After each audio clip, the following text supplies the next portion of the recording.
Good day, ma'am. Good day, classmates. So, we're the group 2 and now we will going to discuss the Rule 116, which is the arraignment and plea. So, what is arraignment? So, ano ba yun yung arraignment? So, arraignment is an important part of a criminal trial. It is the stage where the accused is formally informed of the charges filed against him or her in court.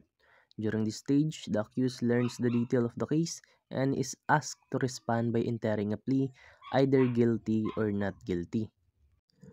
So, ang arraignment, siya ang isa sa pinaka-important part ng criminal trial. Ngayon na stage, informally inform ang accused about sa reklamo or gifile na kaso against sa iya. O ngayon isab masayda ng accused ang detail of the case. O ngayon isab pangutanon ang accused kung guilty ba siya or not guilty. And what is the purpose of arraignment?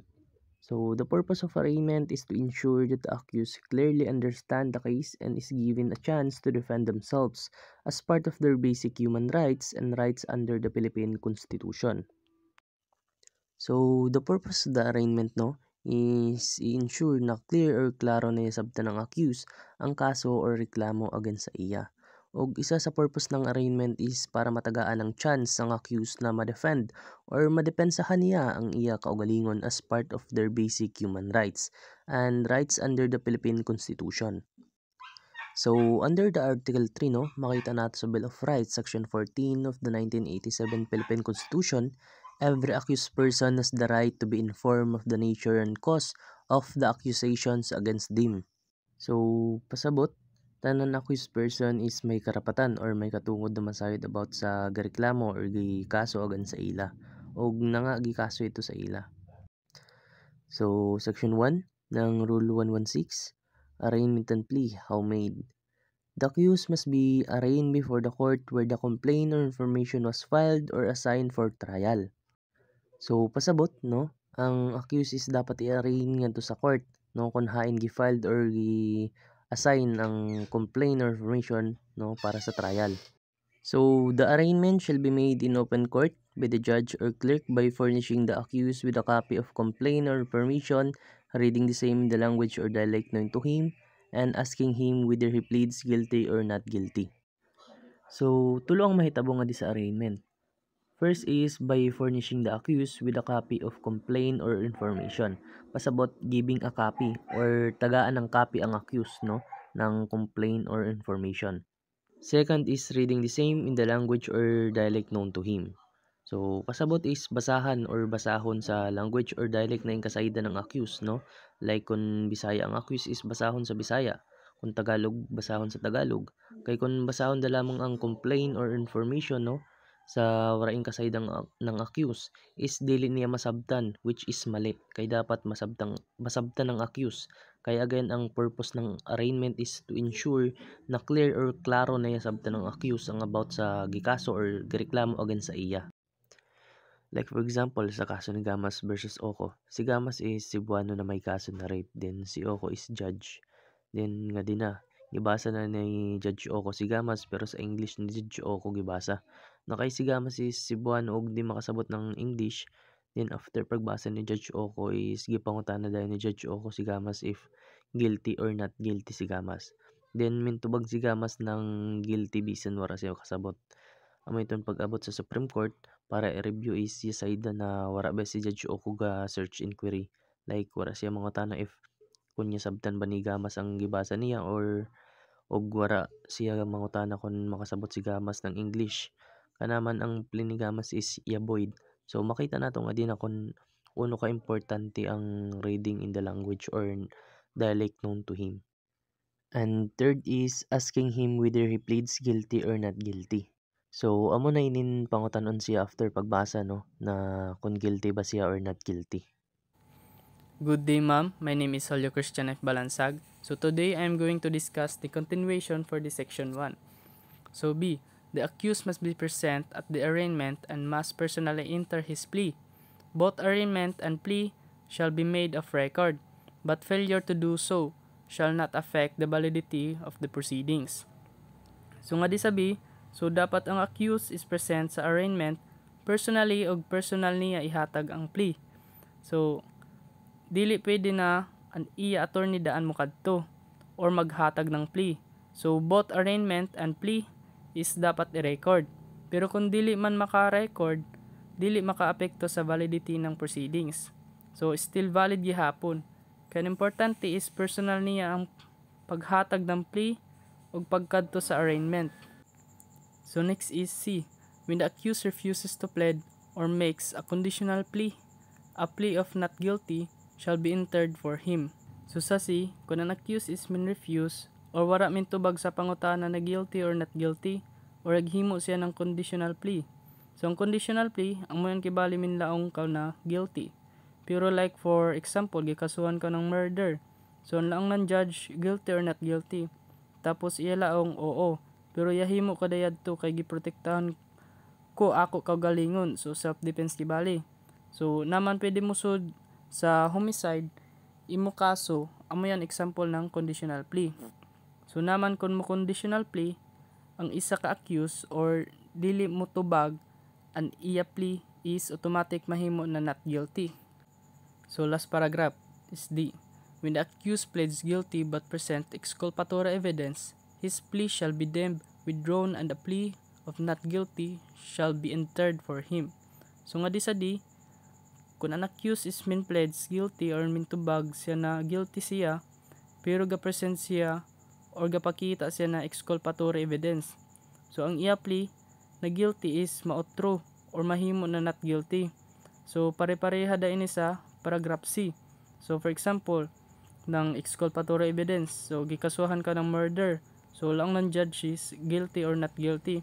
Tapos ang iya laong is guilty, your honor. Pero ga-present ka ng CCTV footage. Tas sikita na self-defense da baya. So that's all ma'am. Thank you. Section 1, Arraignment and Plea How Made. In paragraph E, when the accused is under preventive detention, his case shall be ruffled and its records transmitted to the judge to whom the case was ruffled within 3 days from the filing of information or complaint. The accused shall be arraigned within 10 days from the date of the ruffle. The free trial conference of his case shall be held within 10 days after arraignment. So, in this paragraph, if the accused is under preventive detention, so prisonaan ato accused, while waiting sa iya trial. So, the accused is, an iya freedom is restricted. Then, an nga di is within 3 days is dapat i-raffle na ng iya case. Kung sino ang responsible sa iya case, sino na judge ang mag-handle, o hain siya na branch. After that, is within 10 days is dapat i-arraign na siya. May hitabo na arraignment. Ini na situation or ini na scenario is dapat yaw na sila sa open court bilitaw, nabasahan na siya on ng mga charges, ono na crime aniya ono na crime aniya file sa iya, then nga di isab na stage is nga di dapat mag-prepare an ato accused how to defend herself or himself. Then, within 10 days again after the arraignment, is dapat mahitabo na ang pre-trial conference. So, in this stage is an ato judge, an ato prosecutor, o an ato defense is nga na sila magsabot-sabot bitaw na ono na agreement bitaw na makuan sa ila. I mean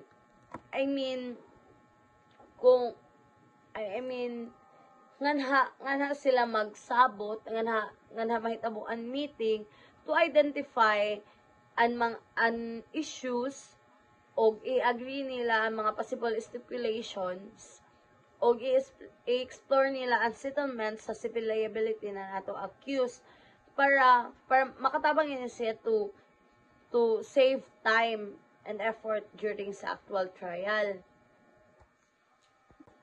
Section 1, Arraignment and Plea How Made, paragraph F. the private offended party shall be required to appear at the arraignment for purpose of plea bargaining, determination of civil liability, and other matters requiring his presence.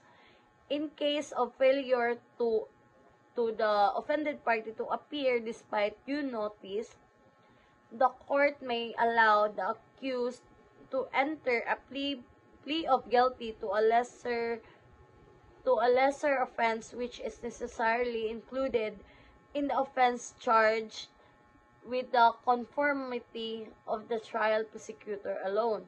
So in this paragraph is dapat present an ato offended party sa court while the arraignment. Kay tungod if ever na unoy masabutan nga to, madiscuss dayon sa iya, may clarity dayon, ma-clarify dayon bitaw. So dapat present siya kay tungod an ato sagod accused is my privilege to plead guilty para ma-lesser an iya, to lessen his charge or his offense. Kuan din niya siya i-discuss yan siya to clarify or to understand kibali sa ato para masabtan na nato offended party. Tapos second one is uncivil liability. Uncivil liability nganha i-discuss uno ng mga damages or compensation na mabaydan sa ato accused sa iya yahimo na harm sa ato offended party. Ikatulo is maklarify niya ang tanan gayod kung may yayalibugan or ono. If ever na dili siya makatunga, an ato court is pwede siya mag-decide na an ato accused is i-plead guilty na kansiya to lessen his offense. Pero dapat mo agree an ato prosecutor. If ever na dili, so dili gid siya makasud sa plea bargaining. Section 1, Arraignment and Plea How Made, Paragraph G. Unless a shorter period is provided by special law or Supreme Court circular, the arraignment shall be held within 30 days from the date the court acquires jurisdiction over the person of the accused. The time of pendency of a motion to quash or for a bill of particulars or other causes justifying suspension of the arraignment shall be excluded in the period. So, in this paragraph, the arraignment is staged in criminal case where the charges are formally read to the accused and the accused enters a plea of guilty or not guilty. So, under sa rule, the arraignment must usually take place within 30 days. Then, the time na an court is the court gains jurisdiction over the person of the accused is, anbot pasabot ini is, an court is may authority na sa ato accused. After sa pag-arrest or an accused is voluntary appears, then the clock is running. Ngana na mag-start an time frame. If ever na mag-file si accused ng motion, nganha na time is mag-stop an time frame. Like for example si Pedro yag kuan siya yakasuhan siya ng vowsy. Si Pedro nga to hitabo sa Davao. So laon ng RTC is kinahanglan siya ipasa sa Davao kay tungod nga to hitabo. Na langon ta lamang September 1, 2025. Ibawaan ang jurisdiction sa kaso ni Pedro from September 1 to 31 mahitabo ang arraignment. So minabot ang September 15, wala pa gihapon ma-undergo si Pedro sa arraignment.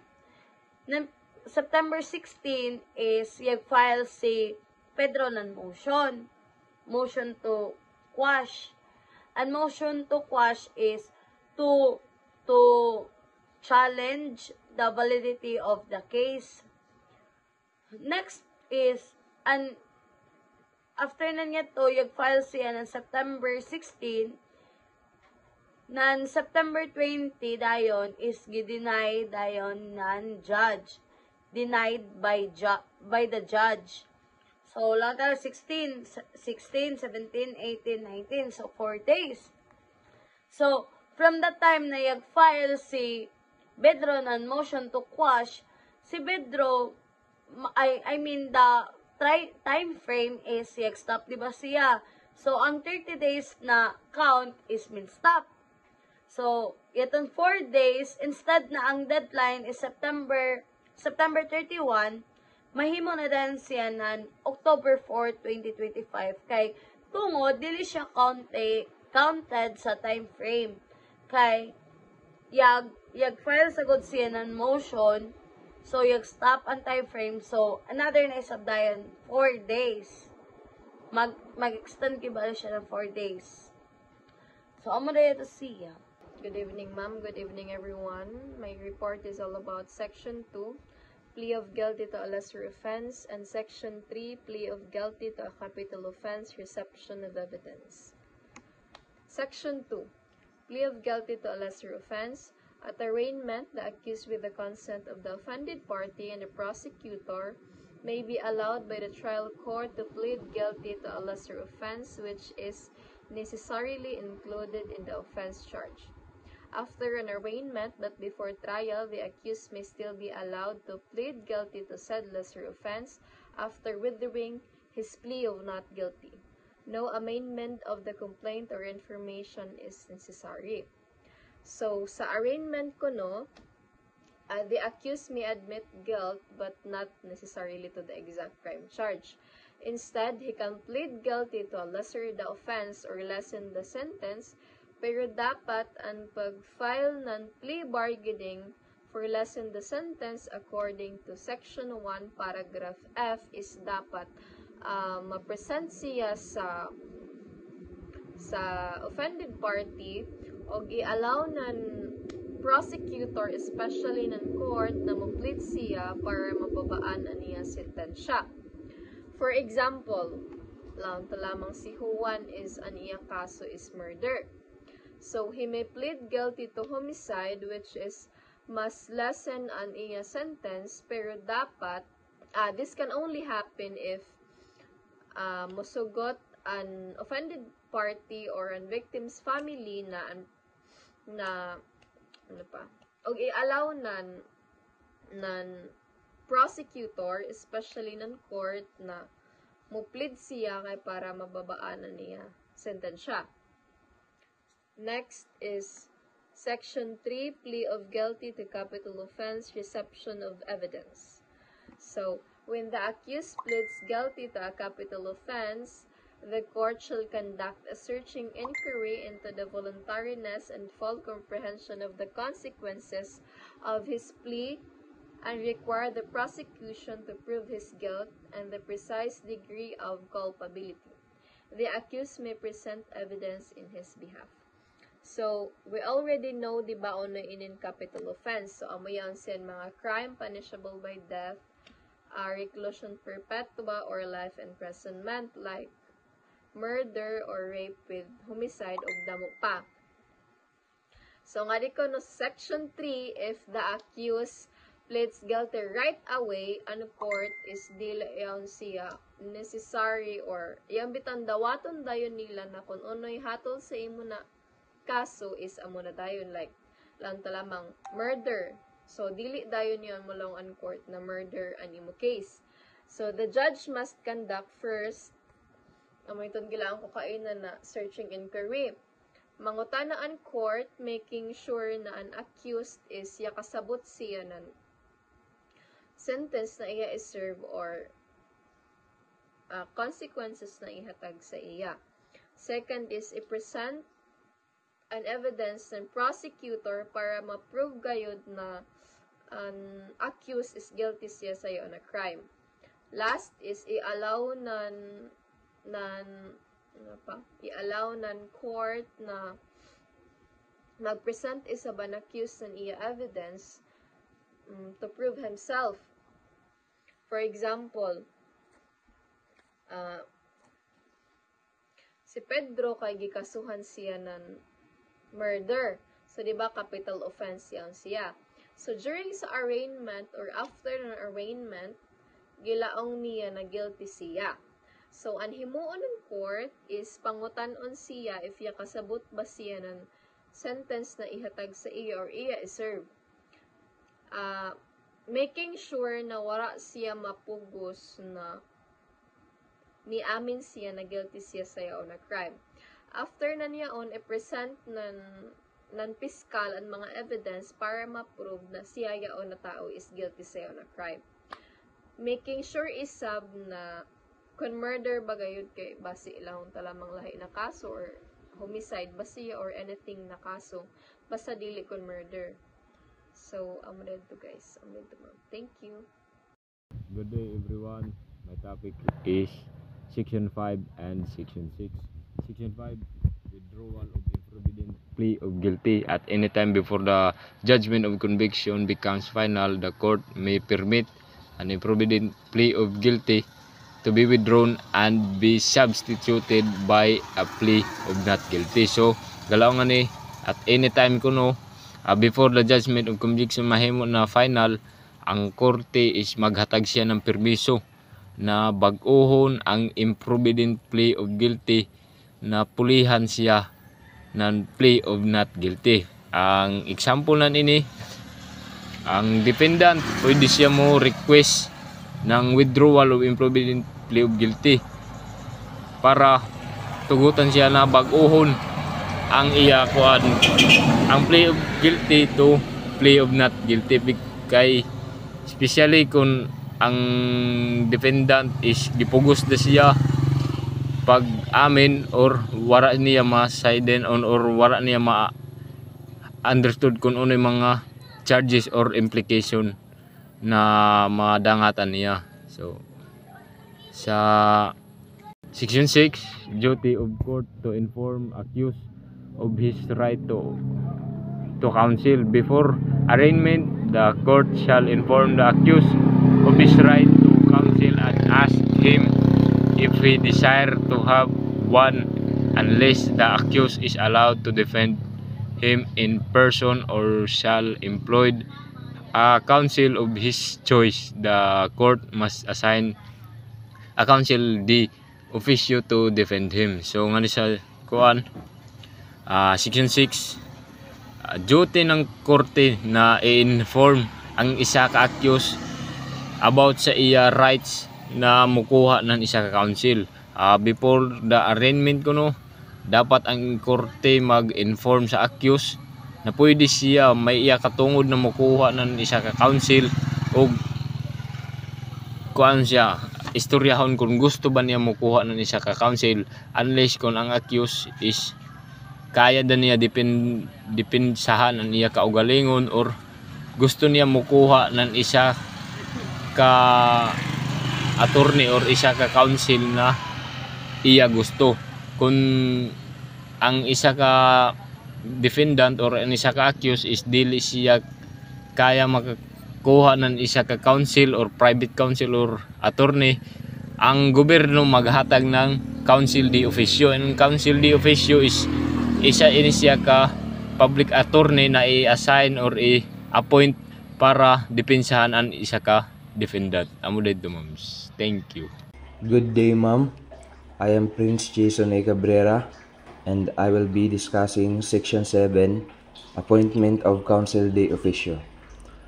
The court, considering the gravity of the offense and the difficulty of the questions that may arise, shall appoint as counsel de officio only such members of the bar in good standing who, by reason of their experience and ability, can competently defend the accused. But in localities where such members of the bar are not available, the court may appoint any person, resident of the province, and of good repute of probity and ability, to defend the accused.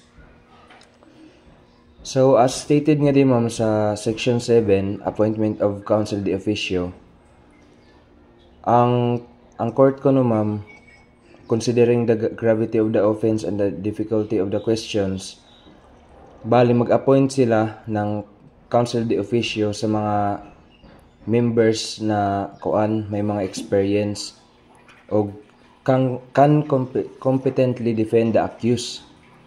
Pero yan, may mga instances, ma'am, na sa localities na dili member ng bar.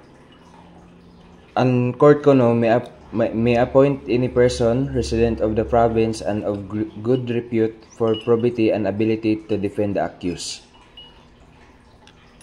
Section 8, Time for Counsel de Officio, to prepare for arraignment. Whenever a counsel de officio is appointed by the court to defend the accused at the arraignment, he shall be given a reasonable time to consult with the accused as to his plea before proceeding with the arraignment. So, as stated nga din, ma'am, sa Section 8, whenever ko na ang counsel de officio kay i-appoint sa court para mo defend ng accused sa arraignment, katagan ko na siya ng reasonable time to consult with the accused as to his plea before proceeding with arraignment. That's all, ma'am, sa report. Thank you. So, good afternoon, ma'am. Amin na report is continuation na sa group 2. So, ang ako topic is yan, Section 8 o 9. Section 8, Time for Counsel de Officio to prepare for arraignment. Whenever a counsel de officio is appointed by the court to defend the accused at the arraignment, he shall be given a reasonable time to consult with the accused as to his plea before proceeding with the arraignment. So, unahon tanayan in counsel de officio. In counsel de officio, amin siya ang lawyer na gi-appoint ng court if ever the accused cannot afford private counsel. So, amin siya ang appointed ng court na mo defend sa accused person at the time na yan arraignment. So, he shall be given in counsel de officio shall be given reasonable time to consult with the accused as to his plea before proceeding with the arraignment. So, kinahanglan gid siya mo konsulta sa itong accused before mo proceed sa maka-proceed sa arraignment para magsabot sila kung ano'y angay iskutan. So, in an arraignment, amin siya an stage in criminal proceedings where an accused formally informed ang iya mga charges. Amin siya to know if guilty siya or dili siya. So next is Section 9, Bill of Particulars.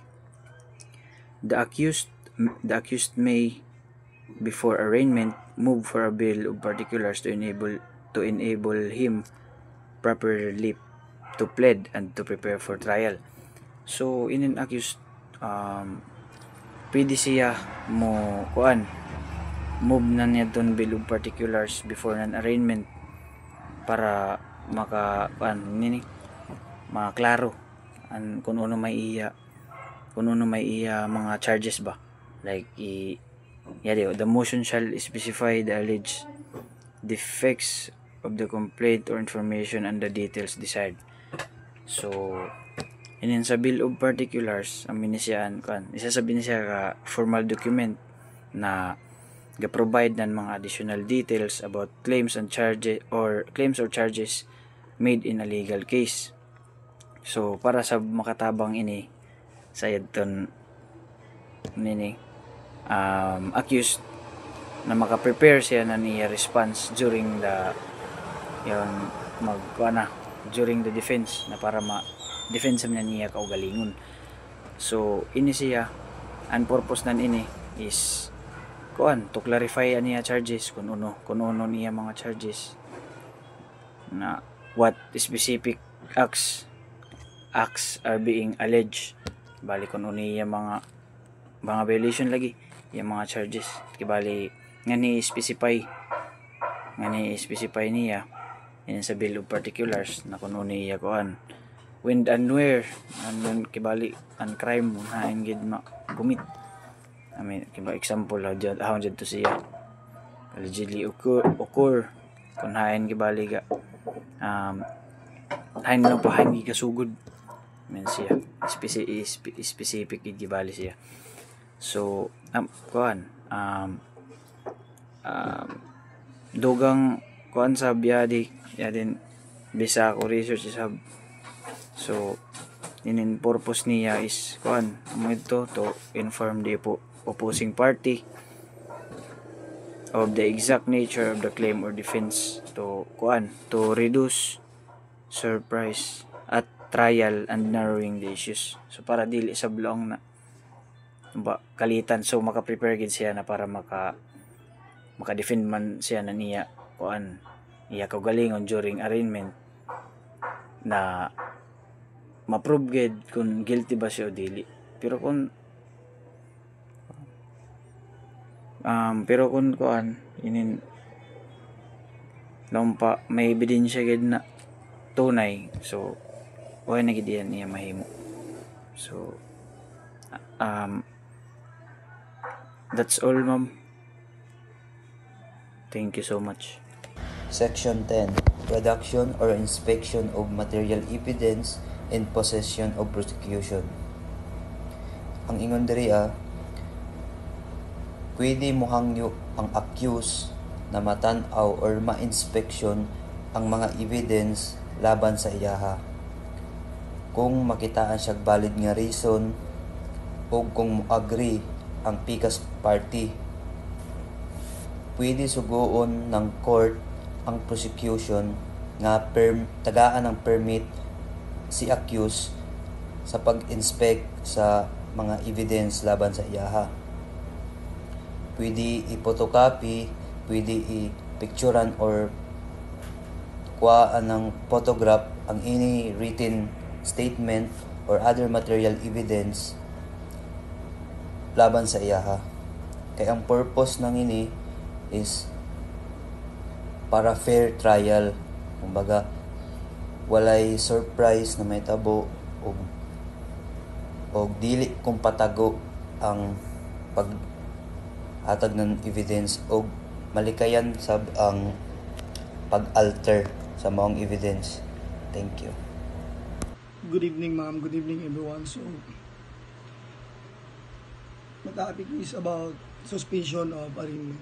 So, Section 11, suspension of arraignment. So, upon motion by the proper party, the arraignment shall be suspended in the following cases. So,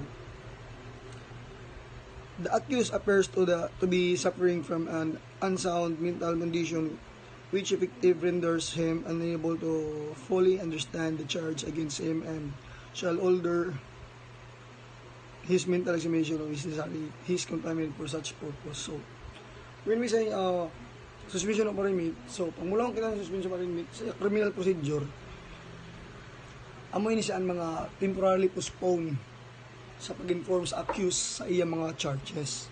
So, inin sa iya, ang pasabot ini siya is, dili mo pwede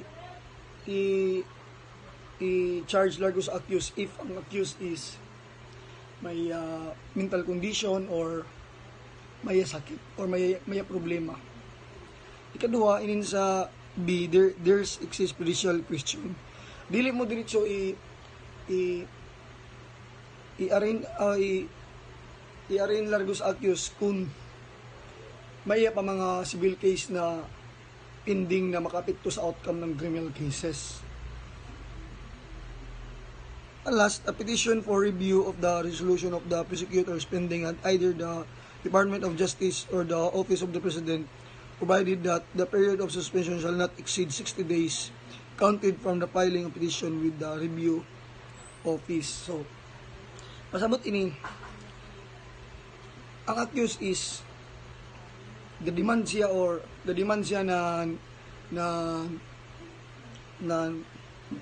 ang mapospon niya arraignment pag ang accused is i-question niya findings, tapos mag-file siya ng petition ngadto sa na i-review ang resolution ng isa ka prosecutor ngadto sa DOJ or sa Office of the President. Pero dapat dili mo lapas ng 60 days ang iya suspension. So that's all. Amo rito na ako topic about sa suspension of arraignment. Thank you.